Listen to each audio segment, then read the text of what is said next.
ఈ రోజుల్లో science subjects లో పీజీలు పీహెచ్డీలు చేసిన వారికి పెద్దగా డిమాండ్ ఏం లేదు. ప్రైవేట్ కాలేజీలో లెక్చరర్లు అసిస్టెంట్ ప్రొఫెసర్లుగా నెల జీతానికి పనిచేసుకోవాల్సిందే. అన్ని సైన్స్ సబ్జెక్ట్స్ తో పోలిస్తే కెమిస్ట్రీ కాస్త బెటర్. ఫార్మా సంస్థల్లో ఈజీగానే ఉద్యోగాలు దొరుకుతాయి. ఇక ఆర్గానిక్ కెమిస్ట్రీలో పీజీ చదివారంటే మంచి జీతం కూడా వస్తుంది. అలాంటిది ఆర్గానిక్ కెమిస్ట్రీలో పీహెచ్డీ పట్టా సాధించిన ఓ వ్యక్తి పెడదారి పట్టాడు. సంఘ విద్రోహ శక్తిగా తయారయ్యాడు. ఇంతకీ అతనేం చేశాడు? అంత చదువు చదివి ఇంతలా దిగజారిపోవడానికి కారణమేంటి? Let's watch. ఆర్గానిక్ కెమిస్ట్రీ చాలా టఫ్ సబ్జెక్ట్. చాలా మంది స్టూడెంట్స్ పాస్ అయితే చాలు దేవుడా అనుకుంటారు. అలాంటి సబ్జెక్ట్లో పీహెచ్డీ చేశాడు లింగయ్య గౌడ్ అనే వ్యక్తి. లైఫ్ ని బాగా ప్లాన్ చేసుకుంటే బాగుండేదేమో కానీ అతడి బుద్ధి వంకర దారిలోకి వెళ్ళింది.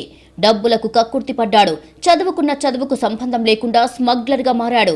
2 తెలుగు రాష్ట్రాల్లో మత్తుమందు తయారు చేసి సరఫరా చేసే కీలక స్మగ్లర్గా తయారయ్యాడు. అనతి కాలంలోనే కోట్ల రూపాయల ఆస్తులను కూడబెట్టాడు. మూతపడిపోయిన ఫార్మా కంపెనీలను అద్దెకు తీసుకొని అక్కడ మత్తుమందు తయారు చేసి సౌత్ ఇండియా మొత్తానికి సరఫరా చేశాడు. మెదక్ జిల్లాకు చెందిన లింగయ్య గౌడ్ ఉస్మానియా యూనివర్సిటీ నుంచి ఆర్గానిక్ కెమిస్ట్రీలో పీహెచ్డీ చేశాడు. ఎంతో కష్టపడి సంపాదించిన విజ్ఞానంతో సమాజానికి మేలు చేయడానికి బదులు చేటు చేశాడు. డబ్బు సంపాదన యావలో కూరుకుపోయాడు. కల్లు కాంపౌండ్లలో నిషేధిత మాదక ద్రవ్యాలను వాడుతున్నట్లు గమనించాడు. కల్లులో కలిపేందుకు వాటిని అధిక ధరలకు కొంటున్నట్లు గుర్తించాడు. తనకున్న పరిజ్ఞానంతో మత్తుమందును తయారు చేయడానికి పూనుకున్నాడు.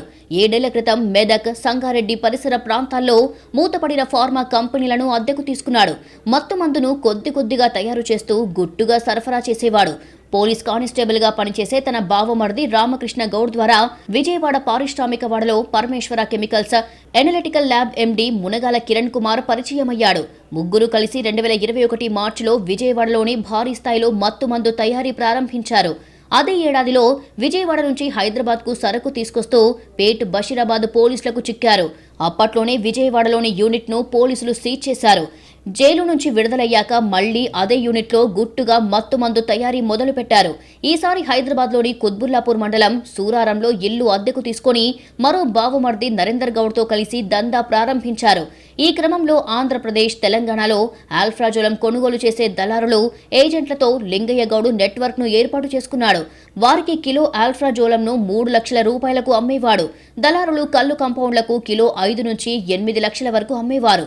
2023 మార్చిలో మాదాపూర్ పోలీసులు టీజీ న్యాప్ కలిసి లింగయ్య గౌడ్ ను అరెస్టు చేశారు. విజయవాడలోని ల్యాబ్ ను మూసివేశారు.